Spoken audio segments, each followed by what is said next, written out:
Based in Forres, one of Scotland's oldest towns, husband and wife team Michael and Maria Start have been restoring Automata for over 30 years. Today they've travelled to North Wales to meet antique dealer Drew Pritchard, who's found something that needs their expertise. They are fast becoming one of my favourite things to restore. These automaton are something that I find fascinating because they're still amazing today. Even in derelict condition, they're still amazing things. Hello. Hi, Drew. How are you doing? Yeah, good, thank you. Right, got something here for you. Oh. So tell me all about it then. So I know nothing about this.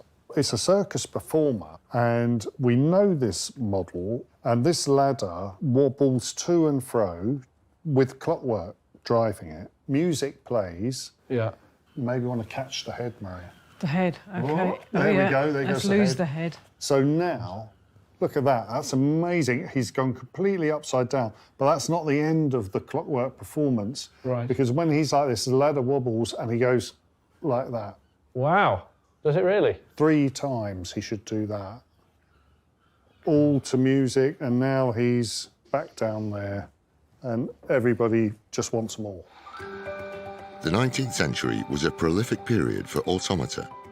Many makers sprung up in Paris, creating magical pieces that gave the illusion of characters acting by their own power. Skilled artisans built the movements using a series of complex mechanical parts hidden in the base or body. Popular subjects included well-known theatre and circus performers whose entertaining tricks challenged the maker's skills to the limit. It will get a real wow when it's done. Yeah. It's just an awful lot to do. You need a head, a new one. You need a full suit of clothes. And then when we get inside to the heart of it, this mechanism is going to need a lot of work. We'll have everything you've got on that one, please. OK. All of the work. Got a week to do it? You can have nearly a whole week. Oh, thank you. Thanks. Fine. All right, all yours. OK. Take her away. Thank you. Thank you. Bye-bye. No wonderful automatons ever fit for the bin, but my goodness, this one's lifted the lid. You know, we've got a lot of work to do. Am I confident I can bring it back to what Drew has in his mind? Yeah.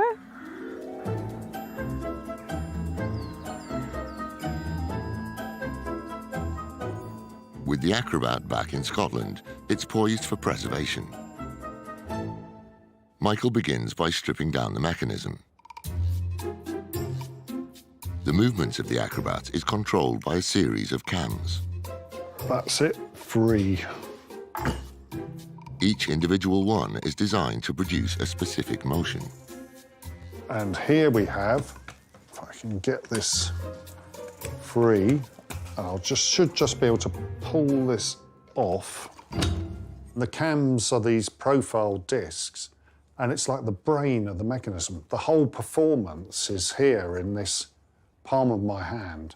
So each lump and bump will be a lift of the head or a swing up of the legs. It's all encoded into that. So that's marvellous. Michael has discovered what's keeping the Acrobat grounded. A small arm has buckled and needs to be replaced. So we've got this big ladder with the Acrobat standing on it, and the whole thing has to wobble to and fro. And it all comes from this one little lever on the cam. Now, this one little lever is a relatively new replacement, and it's completely failed. I'm going to make a new one in the correct style and correct method so our ladder can wobble again.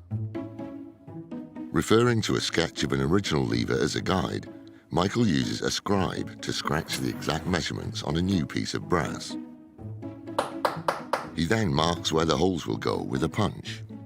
39.73 millimetres along. If they're a fraction of a millimetre out, the show won't go on. This needs to be precision engineering because all the dimensions relate to movements of the automaton. A small movement of 2 or 3 millimetres at the mechanism can correspond to a movement of maybe 20 centimetres at the automaton. So that's a huge magnification. So just a fraction of a millimetre makes a big difference.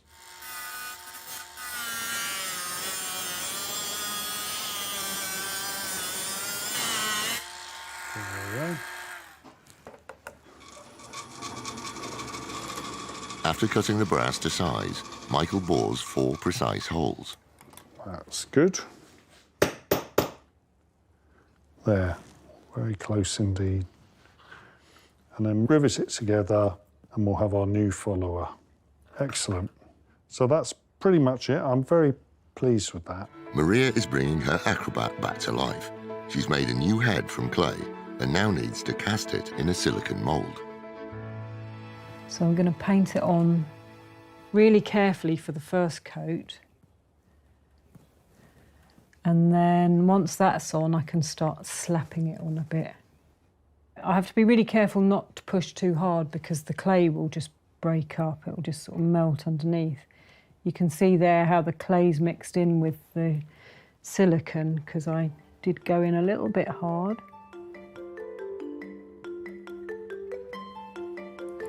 I'm going to be really careful with the features on his face. He's taking this silicone very well. Not grumbling at all. After a few hours, the mould is set, and Maria can now add a plaster mix to form the new head. This is the face. This is what people are going to see. So it's really important to get that first layer really nice and close to the mould. The guys have let us into Drew's shop and we're going to set up the ladder acrobat ready so that he can walk in and see it in all its glory. We want it to be just right for the moment he sees it. Wow, that's fabulous. Yeah. Well, what can I say? You better talk me through this one, guys, because it doesn't look anything like the thing I gave you. I'm struggling to remember what was left of it. Not a lot. When Michael and Maria first set eyes on the acrobat, it was more horror show than circus act. The head was loose and hands were missing. There was no costume, and the mechanism had left the performer paralysed. Now he's sprung back to life, with a restored head, vibrant clothes, and a hand-painted face straight out of the Parisian circus. He's ready to entertain the crowds once again. Why has he got all beetles all over him and bugs? That is what the original acrobat would have had. They wouldn't have made up this face paint. They would have copied it from the original acrobat. Well, I'd love to see it working. This is always the bit that makes me nervous because I just think, please don't break. Makes you nervous, Drew. I'm really nervous here. OK, Maria, are you going to pull the button? Okay.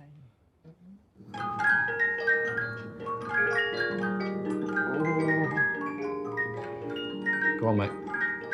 You can do it. Go on. Go on. Keep going, keep going. Watch that now. Yes! That's just so The realistic. tension. That's the bit. That's the bit that gets you. Oh, my God. Oh.